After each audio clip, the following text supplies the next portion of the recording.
Hello fellow Vermintiders, my name is Twist and I'm a member of the Winds of Wet Magic Discord server. For those of you who haven't joined the server yet, Wet has been cultivating a community of gamers who enjoy playing Vermintide 2, and the server will also be catering to Darktide players when the game comes out on November 30th of this year. If you're looking for a community of over 1,500 V2 players, or want to get ahead of the curve for Darktide and find some teammates to play with before day one, you can feel free to join the Discord server, the link for which is in the description below. I come to you today with something a little more experimental for this YouTube channel. This is the first video of the community showcase, in which members of the Discord server who have something creative they'd like to share about their favorite builds, careers, or characters make a video talking about these topics, with Wet then hosting the videos on his channel. Without further ado, I'd like to talk to you today about my main class in the game, Sienna's Unchained career. As an Unchained main, I have more time on that career than any other career in the game, and have had plenty of time to theory craft, playtest, and maximize the effectiveness of Unchained, and what she can bring to the team. Before I get ahead of myself, let's talk a bit about Unchained. Her passive ability, Blood Magic. 50% damage taken transferred to Overcharge. This does not affect damage from venting Overcharge or fall damage, applied after all other damage modifiers. Her career skill, Living Bomb. Sienna explodes, dealing damage to surrounding enemies and clearing her overcharge. Her perks, Slave to Akshi, no overcharge slowdown, and Unstable Strength, increased melee power on high overcharge by up to 60%. Now that we know a bit about her kit, we will be talking about 3 very different builds, all of which offer very different playstyles for this career. Stick around because one of these 3 builds I have for you today might just pique your interest. The first build I have for you today is my Panic Button support build. In Legend and Cataclysm, this build sacrifices the damage that Unchained is known for to offer more crowd control, easier clutch rezzing, and decreasing the damage the team takes overall.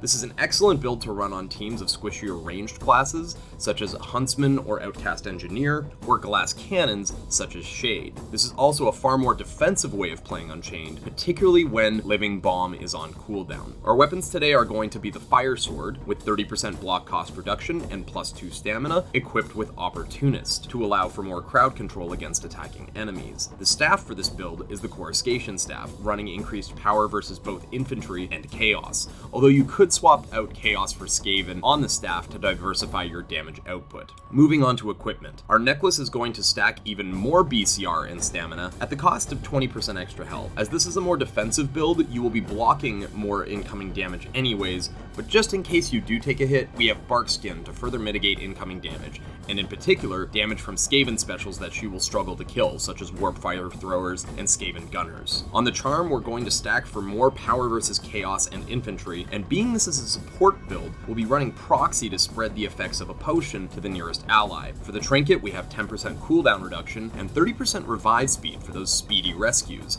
And if you're on Legend, swap out the revive speed for curse resistance. Explosive ordnance with a fire bomb will work best for this build. Now, onto the talents. With the Fire Sword, we want Soul Quench for staggering for temp health, with Heavy 1 block cancels being our primary farming method. We'll be running Chain Reaction on level 10, with the Coruscation Staff and Fire Sword burning the world down around you, massively increasing the chance for this talent to proc. For level 15, unfortunately Unchained has 2 of the worst talents in the game when it comes to damaging and melee, so we will be running Enhanced Power on all 3 of these builds to increase her ranged capabilities and burn damage. Jumping down to level 25, we will be taking Enfeebling Flames, where burning enemies deal 30% less damage to everyone on the team. Because of this, your level 20 talent is going to be Dissipate, which increases your block cost reduction on high overcharge, while also allowing you to vent by blocking attacks. Really, the only time I'd recommend Dissipate is if you're running anything other than Abandon, as overcharging will down the Sienna if her ult is on cooldown.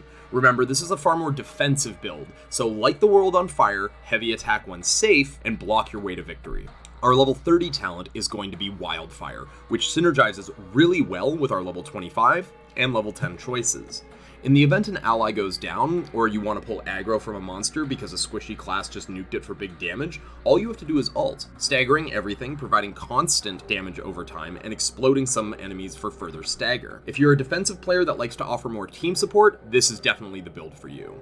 Our second build today is what I call the Power Hungry Unchained. This is a high damage ranged melee hybrid. Normally Unchained only receives increased power from melee on high overcharge, but this build offers the ability to push ranged power up to 50%, with melee power being pushed all the way up to 110%. To maximize the effectiveness of this build, run it on a team where a Drangbarazi Oath Ironbreaker is also running Rune as shield, so he can push that power 30% higher, resulting in 80% ranged power and 140% melee power. This build also works very well with a Witch Hunter Captain for more crit chance and increased damage on tagged enemies. First, the weapons. Sienna's sword is the weapon of choice for fast attacks, wide sweeps, and versatility. 30% block cost reduction with 5% crit chance will offer you defense when you need it, and more reliability in proccing the trait Swift Slaying. We'll be taking the Bolt Staff on this with increased crit chance and power versus armored to give her a little edge where she would struggle with the sword. Running Hunter allows you to farm for crits with the primary fire for an extra 25% power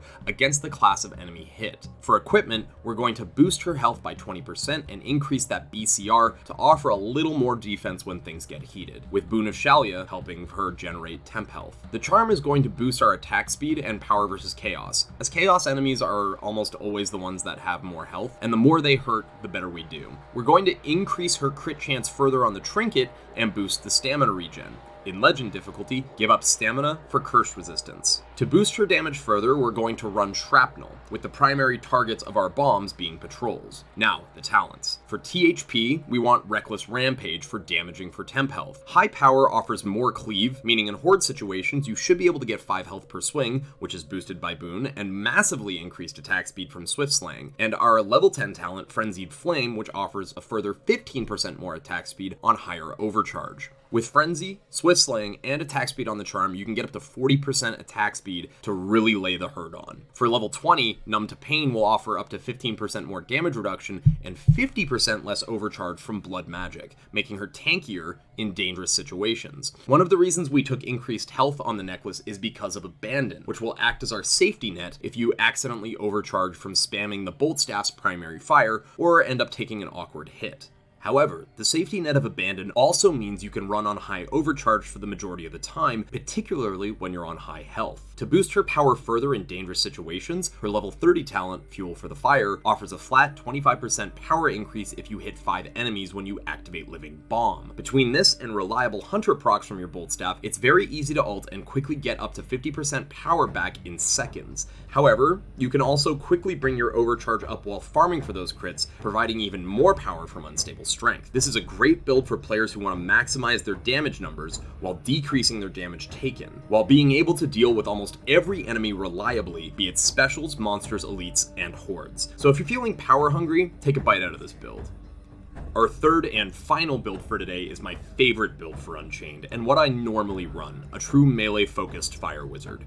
This is the Rabid Dog build. This build offers extreme levels of crowd control, stagger, and damage with both melee and range while not sacrificing Sienna's ability to deal with specials. This build shines on a team that takes high damage weapons with low stagger, as this build, played hyper aggressively, will stagger almost everything in the game, including super armor. For weapons, you want to take the Flaming Flail with attack speed, crit chance, and Swift Slaying if you want to maximize her damage, or Opportunist if you want to maximize her stagger against super armor. For range, we're going to be going with the Beam Staff, with power versus infantry and chaos, and barrage to help her out with boss damage. If you have snipers on the team, you can feel free to swap to a coruscation staff with the same properties, but thermal equalizer to increase the amount of fire she puts out. We'll be taking increased health and BCR with Barkskin, which is a very meta setup for a necklace, and you definitely want to have one of these in your inventory. For the charm, its attack speed will help the flail out even more, and power versus infantry to help with most specials in the game. Take either proxy or decanter, whichever you feel you'll perform better with. With the trinket, we're going to boost the crit chance for the flail and cooldown reduction. CDR is great on Unchained because it's 12 seconds of cooldown, the highest value for the property in the game. Once again, we're going to take Shrapnel to boost the damage against dangerous elites. The Flaming Flail struggles with generating temp health, as it kills most enemies in 1 or 2 hits. Because this build is meant to be played on 90% overcharge at all times, even when Living Bomb is on cooldown, we'll take damaging for THP, as you'll be killing more than staggering. staggering. Frenzied Flame is the best choice here, as increased attack speed with the flail will offer even better crowd control, particularly with the heavy 1, heavy 2 combo. The only time you'll be blocking with this build is if you can't get out of the way of an overhead from elites or flurry attacks from monsters. Other than that, keep the flail swinging, almost always using heavy attacks in almost every situation. If you want to create space to vent, use a push to create space, dodge back away from the horde, and vent with my favorite talent on her level 20 line, Conduit. A truly powerful talent, it maximizes your venting speed while also reducing the penalty for venting. The most effective Unchained players will tell you to play her well, you need to be in full control of your overcharge mechanics, and this talent offers the most control for the least penalty. Once again, we'll be running Abandon to have that safety net that enables Unchained to play at up to 90% overcharge for the majority of the map, which will keep crowds and elites staggered far more reliably. Remember, the Flaming Flail is a crowd staggering machine, and anything that's staggered will both take more damage from teammates and won't be able to fight back, keeping you from taking damage. Finally, we'll be taking Bomb for 2 reasons. First, this build will struggle with temp health generation, so having 30 temp health in a bad situation will help her and even help keep her team alive. Second, as a cushion for Abandon proccing and draining your health to a dangerous point. If Abandon procs when you're still looking at a long cooldown, this will help mitigate some of the overwhelming health loss Abandon results in. This is the Rabid dog build, so play it as such. You are a rabid dog, unchained from your leash and going full tilt to wreak havoc upon the Skaven and Chaos alike. My fellow players, thank you for watching the first of what we hope to be many of the Winds of Wet Magic community showcase. If you're looking for a V2 or Darktide community, we look forward to seeing you in the Winds of Wet Magic Discord server, which once again, you can join in the video description down below. If you liked the video, feel free to drop a like, comment down below, and subscribe to Wet Magic for more Vermintide 2 and eventually Darktide content. Happy slaying!